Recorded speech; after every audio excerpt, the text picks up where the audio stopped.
Mucho gusto, mi nombre es Daniel Felipe Duarte, pertenezco a la carrera de Ingeniería Agronómica y para este curso de Química General desarrollamos un video en el cual determinamos la precisión y la exactitud para un conjunto de datos determinado por dos métodos. En este punto es preciso entender qué es la exactitud y qué es la precisión. La exactitud la entendemos como una medida que nos va a determinar qué tan cerca o qué tan aproximado estamos de un valor de referencia real. Y la precisión nos determina cuánto aproximado están cada uno de los datos entre sí. Listo, entendiendo esto podemos ir a nuestro problema. Bueno, entonces decimos que en el marco de un estudio dedicado a garantizar la calidad del agua, se implementa un análisis exhaustivo del cloro residual, un indicador crítico para la desinfección del agua. Dos métodos destacados, el de Aquaguard y el Pure AquaCheck, son empleados para medir el contenido de cloro residual en miligramos por litro. Listo, entonces aquí nos dan un conjunto de datos para cada uno de los métodos. Y con estos datos queremos es preciso determinar dos cosas importantes. ¿Cuál de los dos métodos resulta ser más preciso y cuál de los dos métodos resulta ser más exacto? Para ello vamos a plantearnos el ejercicio de la siguiente manera. Listo. Teniendo esto, podemos determinar varias cosas. En este caso, podemos empezar determinando el promedio. Aunque el promedio no nos lo exigen en el ejercicio, este va a ser importante, va a ser necesario para ayudarnos a comprender o entender mejor cada una de las ecuaciones. ¿Y qué es el promedio? El promedio es el valor que mejor representa al conjunto a evaluar. Listo. Esto como lo podemos calcular en la fórmula. Entonces decimos que el promedio es igual a la suma de los datos dividido el número total de datos. Esto como lo podemos calcular en el Excel de la siguiente manera. Decimos que es igual a promedio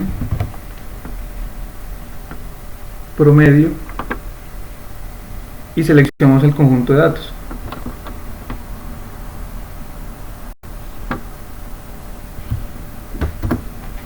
Listo.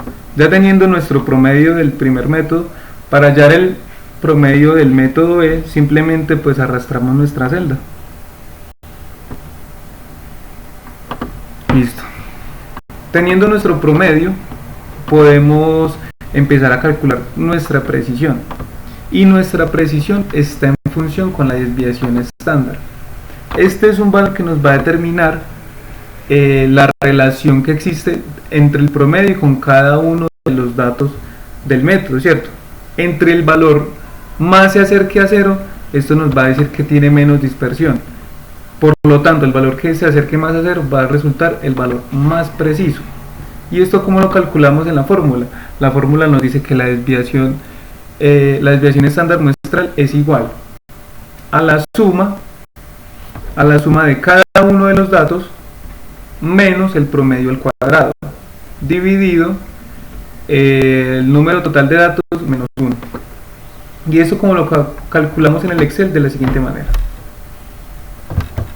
Decimos que es igual a desviación estándar muestral y seleccionamos el conjunto de los datos.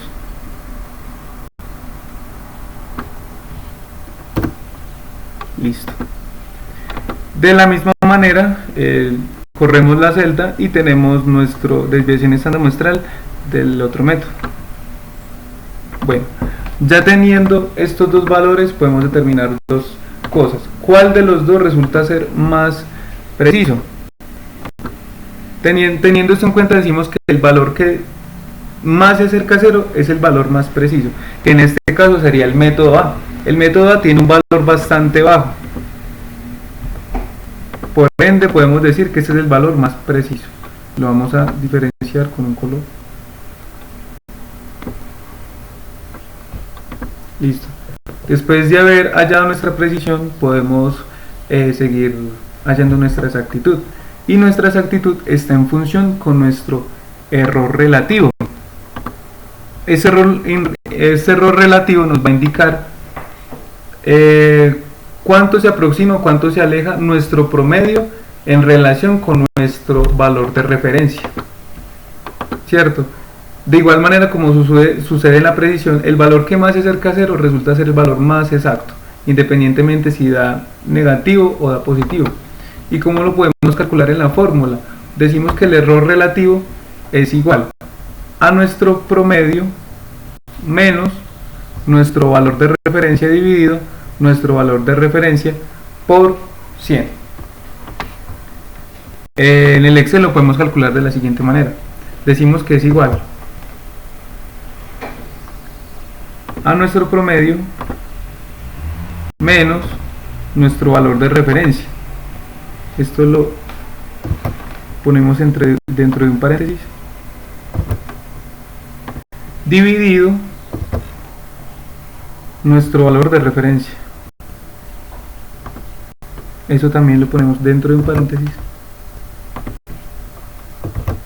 por 100.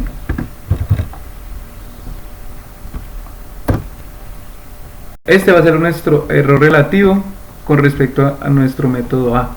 Para hallarlo con el método B no podemos arrastrar la celda porque nos va a dar un valor diferente, debido a que este valor hay que fijarlo. Entonces, para fijarlo simplemente ponemos un valor de pesos antes y después de cada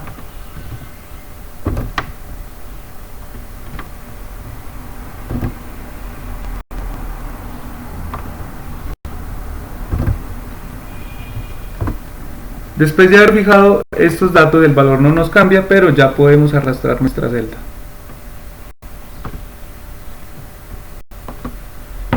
Listo, teniendo estos dos resultados, aquí también podemos determinar cuál de los dos es más exacto. Teniendo esto en cuenta, podemos decir que nuestro método B es más exacto. Listo. Ya habiendo concluido pues nuestras dos variables importantes, podemos concluir varias cosas. Que independientemente de nuestros datos, no siempre el método va a ser preciso o exacto. Aquí, como lo podemos ver, aquí un método puede ser muy preciso, pero puede ser también bajo en exactitud. Pero de lo contrario, podemos tener que un método puede ser bastante exacto, pero con baja precisión. Concluido esto, pues terminamos nuestro video y muchas gracias.